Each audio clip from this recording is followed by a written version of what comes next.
Alors, oui, nous sommes dans une course de trois attelés. Nous sommes dans une étape du Grand National du Trot. Nous sommes dans une course de groupe 3 supposée être facile en théorie. Mais voilà le problème. Nous sommes sur l'hippodrome de Saint-Brieuc. S'il vous plaît, c'est un hippodrome qui est réputé pour être très difficile. Ça veut donc dire quoi? Malgré que la course laisse supposer qu'on pourrait s'en tirer à bon compte, il faut quand même tenir compte des rapports que je vais vous montrer dans un instant. Parce que là, si ça passe, ça va détonner. Ça va vraiment détonner. Alors, salut, moi c'est Elvis. Bienvenue sur la chaîne à tout moment si vous aimez mon contenu. Sentez-vous libre de cliquer sur le bouton j'aime et puis de vous abonner sur la chaîne et tout naturellement, à tout moment, prenez l'un de mes abonnements ou achetez l'une de mes formations, on y revient dans un instant. Comme je l'ai mentionné tantôt, nous sommes sur l'hippodrome de Saint-Brieuc et on peut avoir des étincelles, c'est pas sûr, mais vous allez voir que ça reste une possibilité. Pour le moment, voici la synthèse du jour. Elle recommande de mettre l'accent sur le 6, l'As, le 7, le 12, le 3, le 5, le 2, le 15. Je reprends.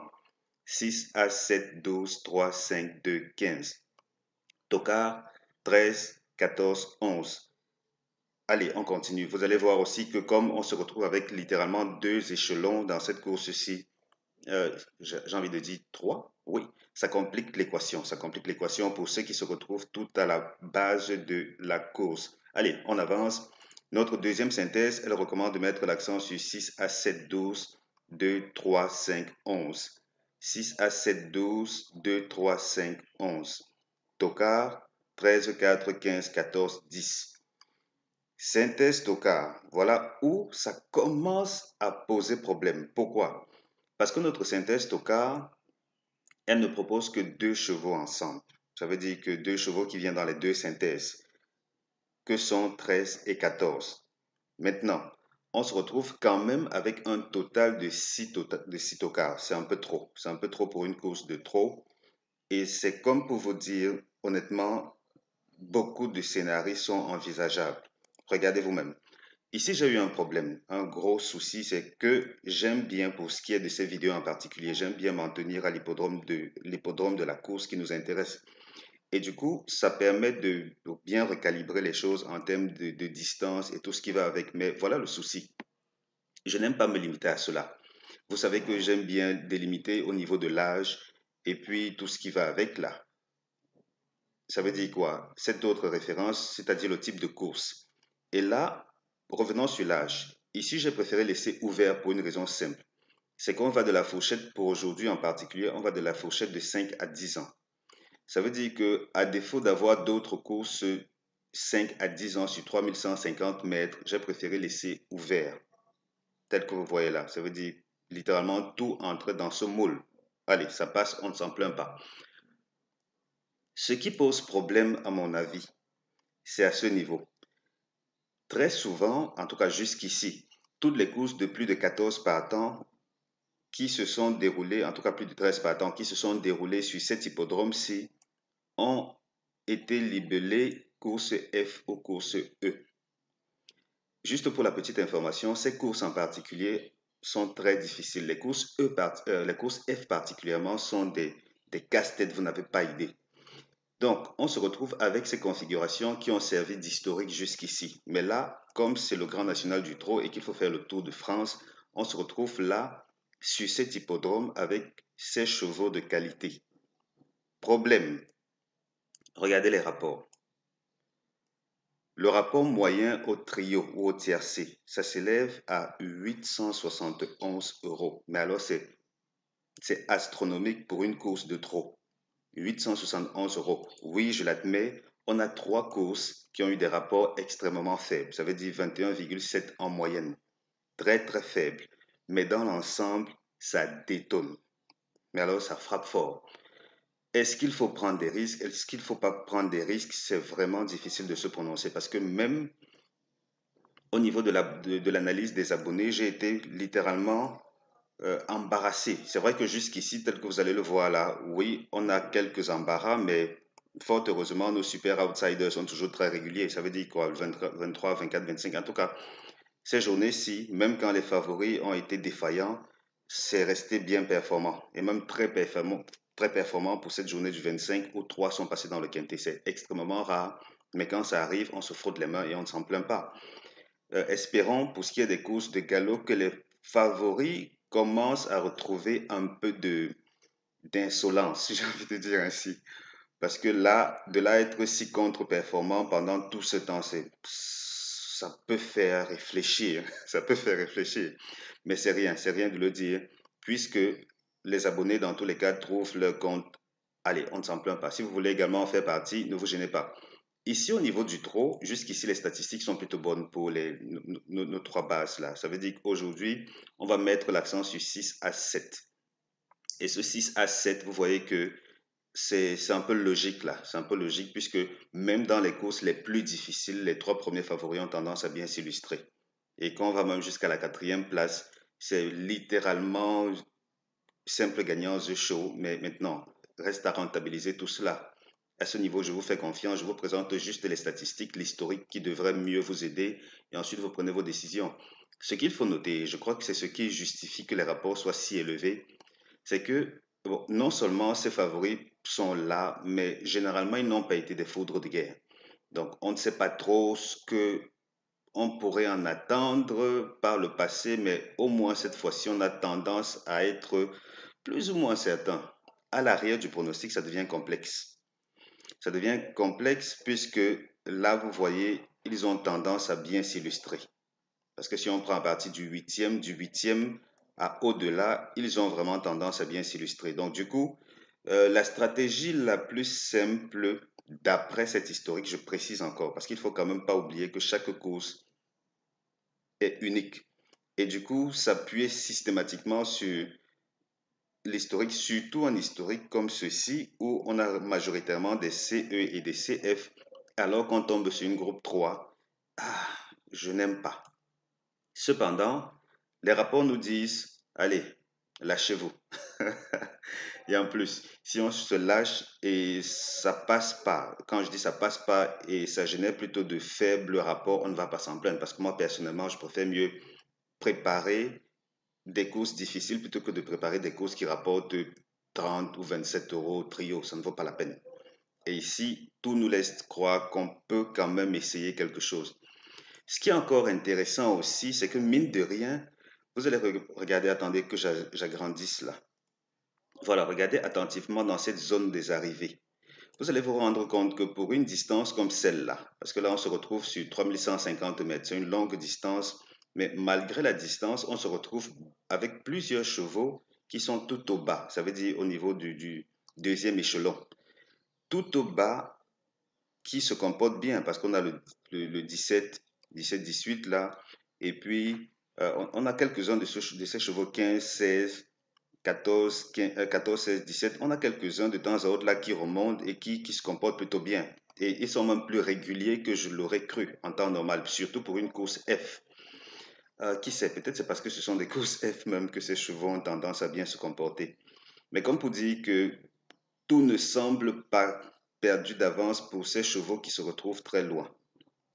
Tout ne semble pas perdu d'avance. Donc, on va voir.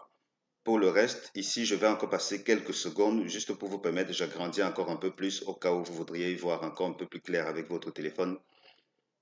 Téléphone que vous devriez faire ôter pour regarder tout ceci en mode paysage. Donc, vous voyez que là, dans l'ensemble, les favoris, même s'ils se comportent bien, les tocards aussi, gros outsiders et tocards ont souvent eu leur mot à dire. Les rapports sont vraiment très bons. Est-ce que ça va se confirmer aujourd'hui? On le saura bien assez tôt. Alors, je sors d'ici et je retourne dans notre fichier que voici. Donc, vous avez vu les bases logiques. Les bases logiques. Et jusque-là, l'historique nous le prouve plutôt bien. Les bases logiques sont 6 à 7. Donc, 6 à 7 bases logiques. Pour découvrir mes super outsiders pour cette course en particulier, n'hésitez pas, prenez un abonnement à mes pronostics. Vous aurez un pronostic qui ressemble exactement à ceci. Et au lieu de vous proposer 3 bases, comme c'est le cas ici, je vous propose plutôt 2 bases très fiables et très régulières. Là, je vous propose 3 super outsiders que vous pouvez associer à vos bases là. Et puis, pas que cela, je propose également une structure et des tutoriels. Tout vous êtes pris en main. Et puis, vous savez comment gagner au jeu simple, au couplet et au trio. Tiercé, si vous voulez. Donc, c'est un peu cela. Si l'abonnement ne vous plaît pas, j'ai toujours cette formation, si la formation optique couplée qui est de loin l'une des plus performantes pour ceux qui veulent gagner dans les courses qui rapportent gros, parce que ça, il faut le dire. C'est vrai que même dans les courses faciles, c'est intéressant, mais ça ne me plaît pas trop. Donc du coup, allez, vous êtes libre de prendre vos décisions, vous êtes libre d'attendre encore un peu ou de prendre le wagon maintenant, histoire de ne pas regretter plus tard, à vous de voir. Quel cheval ne va pas terminer premier de la course? Parce que là, ça peut quand même déjà aider qu'on sache que tels chevaux ne font pas la paire. Ici, c'est le 3. Le 3 n'est pas supposé terminer premier de la course. Et ce numéro 3, c'est le cinquième de notre synthèse. Moi, ça me plaît bien. J'aime bien quand ces numéros sont à l'avant du pronostic. Là, au moins, ça limite les possibilités.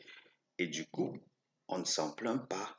3 n'est pas supposé terminer premier. S'il est ailleurs, tant mieux.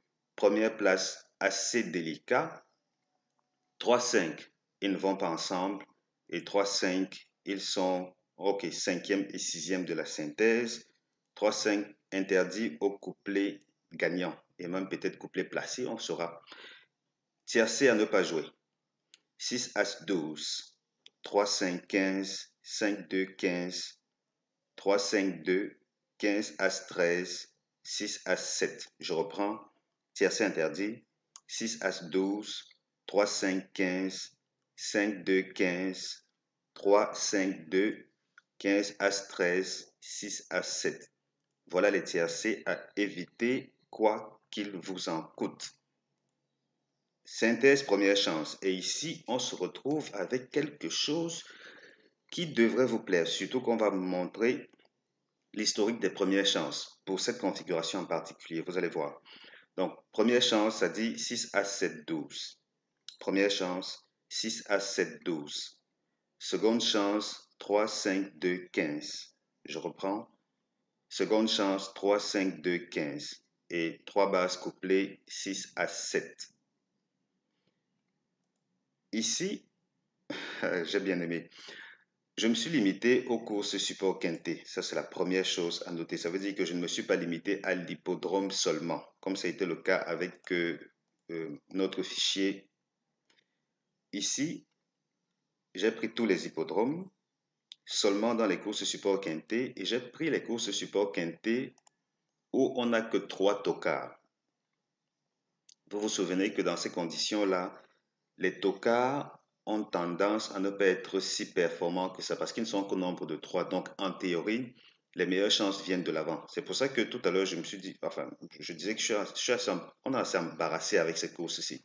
Parce que l'hippodrome laisse supposer que ça peut être très rentable.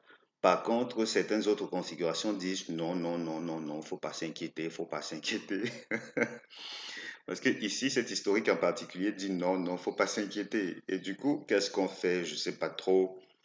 Difficile à dire. Mais là, comme on n'a que 3 tocards, on se retrouve avec des premières chances qui sont omniprésentes. Omniprésentes, ce serait presque naïf de ne pas fixer 2 ou 3 de ces bases telles que vous les voyez au quintet en particulier. Ça, c'est pour les amateurs du quintet parce que ici sur la chaîne, on préfère le jeu simple, le couplet. Et quand on a poussé loin, on va jusqu'au tiercé. Vous voyez un peu là. Donc, cet historique nous dit, première chance, ça, c'est de la crème. Seconde chance, ouais, plutôt intéressant parce que les tocards dans l'ensemble ne se comportent pas bien, même à la 5e place. Vous voyez là le gris. Le gris de ces historiques, c'est pour la 5e place. Et là, je vais devoir agrandir un peu.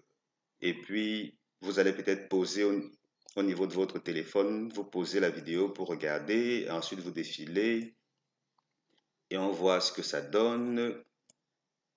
Et puis, tout le monde est content en théorie. Jusqu'à ce qu'on passe à la caisse ou qu'on n'y passe pas. Mais souhaitons qu'on y passe quand même. Donc voilà, c'est un peu l'essentiel. Et comme je l'ai souvent mentionné, je suis en train de me préparer activement pour ouvrir le fichier TUF Elite à tout le monde d'ici le 1er. Donc c'est même aussi ça qui justifie que je sois parfois un peu absent. Mais les fois où je ne publie pas de vidéos sur la chaîne, s'il vous plaît, rendez-vous sur mon site chevaldebase.com, tel que c'est écrit, la chevaldebase.com. Allez sur le site, vous allez toujours trouver les pronostics. Parce que quoi qu'il en soit, quand je manque de temps pour faire une vidéo, je trouve toujours du temps pour publier des pronostics sur le site. N'hésitez pas à le visiter. Vous avez même également l'historique de ces pronostics ici sur le site. Ça veut dire que si vous ne voulez pas passer heures à regarder les vidéos, les différentes vidéos de la chaîne, allez sur le site, vous allez voir l'historique plus les arrivées. C'est ça, c'est très important. Vous aurez toute la crème qui va avec. Alors, c'était tout pour cette vidéo. Je vous attends dans l'espace membre si vous décidez de vous abonner ou bien si vous décidez de prendre la formation optique couplée. Et qui sait, si vous vous abonnez et que je suis de bonne humeur, vous pouvez avoir ceci en bonus. On verra et on le saura bien assez tôt. Pour le reste, je vous souhaite une excellente journée et surtout que le caissier vous doive beaucoup, beaucoup, beaucoup d'argent. Allez, ciao, ciao.